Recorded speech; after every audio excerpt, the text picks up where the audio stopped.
আসসালামু আলাইকুম, আমন্ত্রণ জানাচ্ছি ফফ টিভি নিউজ আপডেটে। সঙ্গে আছি আমি ইমতিয়াজ আহমেদ। শুরুতেই সংবাদ শিরোনাম। তারেককে জিতিয়ে আবিদকে হারিয়ে দিলেন শিশির মনির। হাসিনা মারা গেলে টিকে যেত আওয়ামী লীগ।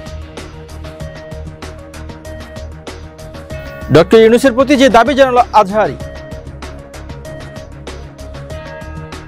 ভারত চীন সম্পর্কে নতুন মোড়, যে বার্তা দিচ্ছে পাকিস্তানকে। 150 বছর বাঁচতে চান পুতিন, শি জিনপিং। এবার বিস্তারিত। সুপ্রিম কোর্টের আলোচিত আইনজীবী অ্যাডভোকেট শিশির মনিরকে নিয়ে ডাকসুতে ছাত্রদল মনোনীত ভিপি প্রার্থী আবিদ প্রশ্ন তুলে বলেছিলেন, শিশির মনির জামাতপন্থী হয়ে বিশ্ববিদ্যালয়ের পক্ষে কিভাবে লড়েন। কিন্তু 4 সেপ্টেম্বর সেই শিশির মনিরই বিএনপির ভারপ্রাপ্ত চেয়ারম্যান তারেক রহমান ও মৃত্যুদণ্ডপ্রাপ্ত সাবেক স্বরাষ্ট্র প্রতিমন্ত্রী লুৎফুজ্জামান বাবর সহ অন্য সব আসামির পক্ষে বহুল আলোচিত 21 আগস্ট গ্রেনেড হামলা মামলায় বিজয় ছিনিয়ে আনেন। এ নিয়ে ফেসবুকে অনেকে প্রশ্ন তুলেছেন, এখন ছাত্রদলের ভিপি প্রার্থী কি বলবেন। শিশির মনির তো আবিদের রাজনৈতিক অভিভাবক, তারেক রহমানের আইনজীবী, তাহলে আবিদ কি ক্ষমা চাইবেন শিশির মনিরের কাছে? এরকম নানা প্রশ্ন এখন ঘুরে বেড়াচ্ছে ফেসবুকে। তবে এ নিয়ে এখনো টু শব্দ করেননি আবিদুল ইসলাম আবিদ। বহুল আলোচিত 21 আগস্ট গ্রেনেড হামলা মামলায় যাবজ্জীবন কারাদণ্ডপ্রাপ্ত বিএনপির ভারপ্রাপ্ত চেয়ারম্যান তারেক রহমান ও মৃত্যুদণ্ডপ্রাপ্ত সাবেক স্বরাষ্ট্র প্রতিমন্ত্রী লুৎফুজ্জামান বাবর সহ সব আসামির খালাসের হাইকোর্টের রায় বহাল রেখেছেন আপিল বিভাগ। একই সঙ্গে 21 আগস্ট গ্রেনেড হামলা মামলা নতুন করে তদন্তে হাইকোর্ট যে পর্যবেক্ষণ দিয়েছিলেন তা বাদ দিয়েছেন সর্বোচ্চ আদালত। আদালত বলেছেন, নতুন করে তদন্ত করবে কিনা সেটি সরকারের বিষয়। বৃহস্পতিবার সকাল 10টা 5 প্রধান বিচারপতি ডক্টর সৈয়দ রেফাত আহমেদের নেতৃত্বে 6 বিচারপতির আপিল বেঞ্চ এ রায় ঘোষণা করেন। হাইকোর্টের রায়ের বিরুদ্ধে রাষ্ট্রপক্ষের দায়ের করা আপিল খারিজ করে আপিল বিভাগ এ রায় দেন। বেঞ্চের অন্য 5 জন হলেন বিচারপতি মোহাম্মদ আশফাকুল ইসলাম, বিচারপতি জোবায়ের রহমান চৌধুরী, বিচারপতি মোহাম্মদ রেজাউল হক, বিচারপতি SM ইমদাদুল হক ও বিচারপতি ফারাহ মাহবুব। আদালতে তারেক রহমান ও বাবরের পক্ষে শুনানি করেন অ্যাডভোকেট শিশির মোহাম্মদ মনির সহ অন্য এক আইনজীবী। এ সময় আদালতে বিএনপির আইনজীবীদের মধ্যে উপস্থিত ছিলেন জ্যেষ্ঠ আইনজীবী Zainul Abedin, barrister Mahbubuddin Khokon, barrister Kaiser Kamal, barrister Ruhul Quddus Kajal, advocate Gazi Kamrul Islam Sajal. তবে ছাত্রদলের ভিপি প্রার্থী আবিদুল ইসলামের এই প্রশ্নের জবাব দিয়েছেন অ্যাডভোকেট শিশির মনির নিজেই। তিনি বলেছেন, সে ছোট মানুষ, হয়তো ভুল করে বলে ফেলেছে, আমি কিছুই মনে করিনি। 1 সেপ্টেম্বর এক বেসরকারি টেলিভিশন টকশোতে যুক্ত হয়ে উপস্থাপকের প্রশ্নের জবাবে তিনি এমন মন্তব্য করে নিজের বক্তব্য তুলে ধরেন। টকশোতে উপস্থাপক অ্যাডভোকেট শিশির মনির প্রশ্ন করে বলেছেন, আবিদ ঢাকা বিশ্ববিদ্যালয়ের কাছে প্রশ্ন করেছেন যে আপনি জামায়াতের আইনজীবী হয়ে ডাকসুর মামলায় কিভাবে যুক্ত হলেন, এ বিষয়ে আপনার বক্তব্য কি? এ সময় অ্যাডভোকেট শিশির মনির বলেন, আমি বিষয়টি শুনেছি অনলাইনে, সে ছোট ভাই মানুষ, হয়তো ভুল করে বলে ফেলেছে, আমি মাইন্ড করিনি, ছোট মানুষ ও বুঝতে পারেনি, এজন্য বলে ফেলেছে, তাই ব্যক্তিগতভাবে আমি তার প্রতি একদমই কিছু মনে করিনি, ছোট মানুষের ছোট কথা হয়েছে, এই আর কি। এরপর উপস্থাপক জানতে চান, তিনি শুধু ডাকসু এই মামলায় লড়েছেন নাকি আরও আগে থেকেই ঢাকা বিশ্ববিদ্যালয়ের আইনজীবী হিসেবে নিযুক্ত? এ প্রশ্নের জবাবে শিশির মনির বলেন, আমি অনেক আগে থেকেই ঢাকা বিশ্ববিদ্যালয়ের আইনজীবী, ঢাকা বিশ্ববিদ্যালয়ের হয়ে আমি অনেক মামলা লড়েছি, অলমোস্ট সকল মামলায় আমরা বিজয়ী হয়েছি। এটা হয়তো আমার ছোট ভাই আবিদ জানেন না, না জানার কারণে হয়তো তার মুখ দিয়ে কথাটা বের হয়ে গেছে। আমি মনে করি সে ইচ্ছাকৃতভাবে এটা বলেনি, কথার কথা বা মুখ ফসকে এটা বলে ফেলেছে, এর চেয়ে আর বেশি কিছু মনে করি না। শেখ হাসিনা যদি গণভবনে মারা যেতেন, আওয়ামী লীগ বেঁচে যেত বলে মন্তব্য করেছেন আমার বাংলাদেশ পার্টি সাধারণ সম্পাদক ও রাজনৈতিক বিশ্লেষক ব্যারিস্টার আসাদুজ্জামান ফুয়াদ। সম্প্রতি একটি বেসরকারি টিভি চ্যানেলের আলোচনায় তিনি এ মন্তব্য করেন। ব্যারিস্টার ফুয়াদ বলেন, অনেক লাসপেন্সার গ্রুপ বিশ্বাস করে আওয়ামী লীগ ফিরে আসবে, তবে 1975 সালের আগস্ট আর 2024 সালের আগস্ট ভিন্ন। 75-এর আগস্টে শেখ মুজিবুর রহমান ঘরে বসে খুন হয়েছিলেন, কেউ পালিয়ে যায়নি। আর 24-এর আগস্টে হাসিনা দেশ ছেড়ে পালিয়ে গেছেন। নিজের ঘরে মারা গেলে রাজনৈতিকভাবে যে একটা সহানুভূতি হতে পারে, এটা বাংলাদেশে প্রমাণিত হয়েছে। এটা একটি সহানুভূতির রাজনীতি, একটা মন্দিরের রাজনীতি, একটা শোকের রাজনীতি হতো। যেমন শেখ মুজিবকে নিয়ে একটি শোকের রাজনীতি তৈরি হয়েছে। তিনি বলেন, শেখ হাসিনাকে দিয়ে সেই শোকের রাজনীতি তৈরি করা যাবে না। পলাতক রাষ্ট্রপ্রধানকে দিয়ে পৃথিবীতে কোনো রাজ্য বিজয় হয় না। এবি পার্টির এই নেতা বলেন, আওয়ামী লীগের রাজনীতি থাকবে কিনা তা নিয়ে আমার ভেতরে সন্দেহ আছে। একজন পলাতক স্বৈরাচার কখনো বিজয়ে বেশে ক্ষমতায় ফিরে আসে না, এরকম কোনো ইতিহাস নেই। হাসিনা যদি সিদ্ধান্ত নিত যে আমি গণভবন থেকেই মরে যাব, তাহলে তার দলটা বেঁচে যেত। তিনি বলেন যে দলের নেত্রী পুরো রাষ্ট্রকে নিয়ে পালায়, তার রাজনৈতিক আত্মহত্যা হয়েছে। এই নেতা আর কোনোদিন বাংলাদেশে মুখ দেখিয়ে রাজনীতি করতে পারবে না। শেখ হাসিনার কোনো রাজনৈতিক লিনিয়াস নেই, তার ছেলেও মেয়েও অপরাধী, তারা কেউ বাংলাদেশকে ওন করে না। উল্লেখ করে ফুয়াদ বলেন, তাদের জন্য বাংলাদেশটা গাই গরু, এখান থেকে অর্থ নিয়ে বিদেশে মাস্তি করবে। তাই এসব বিবেচনায় আমরা একথা বলতে পারি যে আওয়ামী লীগের রাজনীতি ডেথ পলিটিক্স হয়ে গেছে। সরকারি প্রাথমিক বিদ্যালয়ে ইসলাম ধর্মীয় শিক্ষক নিয়োগ না দিয়ে সঙ্গীত শিক্ষক নিয়োগের সিদ্ধান্তে ক্ষোভ প্রকাশ করেছেন জনপ্রিয় ইসলামী বক্তা ডক্টর মিজানুর রহমান আজহারী। বৃহস্পতিবার 4 সেপ্টেম্বর এক ফেসবুক পোস্টের মাধ্যমে নিন্দা প্রকাশ করেন তিনি। পোস্টে আজহারী লেখেন, আমরা গভীর উদ্বেগের সাথে লক্ষ্য করছি দীর্ঘদিনের দাবি থাকা সত্ত্বেও প্রাথমিক স্তরে ইসলাম ধর্মের শিক্ষক নিয়োগের বিষয়টি উপেক্ষিত থেকে যাচ্ছে, অথচ সঙ্গীতের মতো একটি অতি প্রাকৃতিক বিষয়ের জন্য আলাদা শিক্ষক নিয়োগের ঘোষণা দেওয়া হয়েছে, যা আমাদের মতে সম্পূর্ণ অযৌক্তিক এবং জনমত বিরোধী। তিনি আরও লিখেছেন, এই দেশ মুসলিম সংখ্যাগরিষ্ঠ হলেও প্রাথমিক স্তরে ইসলাম শিক্ষার জন্য কোনো বিশেষায়িত শিক্ষক নেই। অন্যদিকে সঙ্গীতের জন্য নির্দিষ্ট পদ সৃষ্টি হচ্ছে এটা অত্যন্ত বেদনাদায়ক। আমরা সন্তানদের বিশ্বাস ও ধর্মীয় মূল্যবোধ সুরক্ষিত দেখতে চাই। ডক্টর আজহারী এই পোস্ট মুহূর্তেই সামাজিক যোগাযোগ মাধ্যমে ভাইরাল হয়। অসংখ্য অনুসারী তার অবস্থানকে সমর্থন জানান। অনেকে মন্তব্য করেন, যুগের পর যুগ এই দেশের মুসলমানরা ধর্মীয় শিক্ষায় বঞ্চিত। কেউ কেউ লিখেছেন, গণতন্ত্রের ছত্রছায়ায় ইসলাম বিরোধী সিদ্ধান্ত নেওয়া নতুন কিছু নয়। উল্লেখ্য, সম্প্রতি সরকার প্রাথমিক বিদ্যালয়ে শিক্ষক নিয়োগ নীতিমালায় পরিবর্তন এনে সঙ্গীত ও শারীরিক শিক্ষার জন্য আলাদা 2টি পদ সৃষ্টি করেছে। আগে এসব দায়িত্ব অন্যান্য শিক্ষকরা পালন করতেন। দেশের সব কারিগরি মাদ্রাসা এবং অন্যান্য শিক্ষা প্রতিষ্ঠানে পবিত্র ঈদ মিলাদুন্নবী সাল্লাল্লাহু আলাইহি সাল্লাম উদযাপনের নির্দেশ দিয়েছে শিক্ষা মন্ত্রণালয়ের কারিগরি ও মাদ্রাসা শিক্ষা বিভাগ। নির্দেশনায় বলা হয়েছে, বোর্ডের আওতাধীন সব প্রতিষ্ঠান 1447 হিজরি উদযাপন উপলক্ষে মিলাদ মাহফিল সহ বিভিন্ন কর্মসূচি পালন করবে। বৃহস্পতিবার 4 সেপ্টেম্বর বাংলাদেশ কারিগরি শিক্ষা বোর্ড ও বাংলাদেশ মাদ্রাসা শিক্ষা বোর্ডের মাধ্যমে সব সংশ্লিষ্ট প্রতিষ্ঠান প্রধানদের এ বিষয়ে নির্দেশনা দেওয়া হয়েছে। এতে বলা হয়েছে, সব polytechnic, marine, agriculture, forestry, fisheries, livestock, BM প্রতিষ্ঠান ও সরকারি টেকনিক্যাল স্কুল অ্যান্ড কলেজ মিলাদ মাহফিল সহ কর্মসূচি গ্রহণ এবং সুষ্ঠুভাবে বাস্তবায়ন নিশ্চিত করতে হবে। এই নির্দেশনা চেয়ারম্যান, অধ্যক্ষ ও অন্যান্য সংশ্লিষ্টদের মধ্যে প্রেরণ করা হয়েছে। বাংলাদেশ মাদ্রাসা শিক্ষা বোর্ডও একই নির্দেশনা অনুসরণ করে দেশের সব মাদ্রাসায় অধ্যক্ষ, সুপার ও পরিচালনা কমিটিকে মিলাদ মাহফিল সহ উদযাপন কর্মসূচি গ্রহণের জন্য নির্দেশ দিয়েছে। নির্দেশনায় উল্লেখ করা হয়েছে, কর্মসূচি যথাযথভাবে বাস্তবায়ন এবং ধর্মীয় মর্যাদা বজায় রাখার জন্য সব প্রস্তুতি নিশ্চিত করতে হবে। প্রসঙ্গত, চলতি বছর 26 আগস্ট থেকে রবিউল আউয়াল মাস গণনা শুরু হওয়ায় সরকার জনপ্রশাসন মন্ত্রণালয়ের প্রজ্ঞাপনের মাধ্যমে সাধারণ ছুটির তারিখ পুনর্নির্ধারণ করেছে।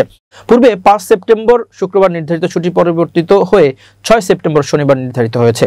এই দিনটিতে সব সরকারি, আধা সরকারি, স্বায়ত্তশাসিত, আধা স্বায়ত্তশাসিত এবং বেসরকারি অফিস বন্ধ থাকবে। তবে জরুরি পরিষেবায় আওতায় থাকা বিদ্যুৎ, পানি, গ্যাস, ফায়ার সার্ভিস, ডাকসেবা, হাসপাতাল, চিকিৎসা ও ঔষধ সরবরাহ সংশ্লিষ্ট যানবাহন ও কর্মীরা এই ছুটির বাইরে থাকবেন। জরুরি দায়িত্বে নিয়োজিত প্রতিষ্ঠানগুলোর ক্ষেত্রেও এই ছুটি প্রযোজ্য হবে না বলেও জানানো হয়েছে। এবার আন্তর্জাতিক প্রসঙ্গ। চীনের তিয়ানজিনে সাংহাই কোঅপারেশন অর্গানাইজেশন SCO সম্মেলনে বিশ্বের বিভিন্ন নেতারা অংশ নিয়েছিলেন। এই তালিকায় রয়েছেন ভারতের প্রধানমন্ত্রী নরেন্দ্র মোদী ও পাকিস্তানের প্রধানমন্ত্রী শেহবাজ শরীফও। চীন সফরের সময় প্রধানমন্ত্রী মোদীর সাথে প্রেসিডেন্ট শি জিনপিং এর বৈঠক হয়। তিয়ানজিন বিশ্ববিদ্যালয়ে দুই দেশের সম্পর্ক নিয়ে দীর্ঘ বক্তব্য রেখেছেন নরেন্দ্র মোদী। প্রধানমন্ত্রী মোদীর সাথে বৈঠকের সময় শি জিনপিং বলেছিলেন, বিশ্বের পরিস্থিতি বদলাচ্ছে। ভারত এবং চীন শুধুমাত্র দুই প্রাচীন সভ্যতাই নয়, বিশ্বের সবচেয়ে জনসংখ্যাবহুল দেশ এবং একই সঙ্গে গ্লোবাল সাউথের অংশ। তিনি বলেছিলেন, দুই দেশের জন্য ভালো বন্ধু হিসেবে থাকা এবং একে অপরের সাফল্যের অবদান রাখে এমন অংশীদারিত্ব গড়ে তোলা অত্যন্ত গুরুত্বপূর্ণ। একই সুর শোনা গিয়েছে নরেন্দ্র মোদীর কণ্ঠেও। তিনি বলেছেন, দুই দেশের সহযোগিতার সঙ্গে 280 কোটি মানুষের স্বার্থ জড়িয়ে আছে। চীনের সঙ্গে সম্পর্ক আরো উন্নত করতে ভারত বদ্ধপরিকর। দুই রাষ্ট্রনেতার এমন এক সময় সাক্ষাৎ হয়েছে যখন ভারতীয় পণ্যের উপর 50% শুল্ক চাপিয়েছে যুক্তরাষ্ট্র। বিশেষজ্ঞদের মতে এই শুল্ক ভারতের রফতানি খাতে উল্লেখযোগ্য প্রভাব ফেলবে। অতীতের সীমান্ত নিয়ে বিরোধের বদলে ভারত ও চীন তাদের সম্পর্ক পুনর্গঠনের উপর জোর দিচ্ছে। এ প্রসঙ্গে থিঙ্ক ট্যাঙ্ক চ্যাথাম হাউজে ডক্টর ক্ষিতিজ বাজপেয়ী বলেছেন, বর্তমান সময়ে বিশ্বে কি কি পরিবর্তন ঘটছে তার উপর দুই দেশের সম্পর্ক নির্ভর করে। চীন ভারত একে অন্যের কাছে কি চায়? ইন্টারন্যাশনাল মনিটারি ফান্ড বা আন্তর্জাতিক মুদ্রা তহবিলের তথ্য অনুযায়ী ভারত $5 ট্রিলিয়ন শেয়ার বাজার নিয়ে বিশ্বের 3য় বৃহত্তম অর্থনৈতিক শক্তি হওয়ার পথে এগোচ্ছে। অন্যদিকে চীন বিশ্বের 2য় বৃহত্তম অর্থনৈতিক শক্তি। বেজিং ভিত্তিক ওয়েসওয়া অ্যাডভাইজারি প্রধান নির্বাহী চি আন লিউ বলেন, চীন ও যুক্তরাষ্ট্রের সম্পর্কে বিশ্ব অনেকটাই গুরুত্ব দিয়েছে। এবার বিশ্বের 2য় ও 3য় বৃহত্তম অর্থনীতি কিভাবে একসঙ্গে কাজ করতে পারে সেটা দেখার সময় এসেছে। তবে ভারত ও চীনের মধ্যে দীর্ঘদিনের অমীমাংসিত সীমান্ত বিরোধ থাকার কারণে দুই দেশের মধ্যে বন্ধুত্বপূর্ণ সম্পর্ক গড়ে তোলার পথে একটা বড় চ্যালেঞ্জ বলেই মনে করেন বিশেষজ্ঞরা। এশিয়া ডিকোড নামক অর্থনীতিবিদ ও গবেষণা প্রতিষ্ঠানের প্রতিষ্ঠাতা প্রিয়াঙ্কা কিশোর বলেছেন, দুই দেশের মধ্যে সরাসরি ফ্লাইট চালুর বিষয়ে ইতোমধ্যে ঘোষণা করা হয়েছে। এছাড়া ভিসা আরও শিথিল করা যেতে পারে এবং অন্যান্য ব্যবসায়িক চুক্তিও হতে পারে।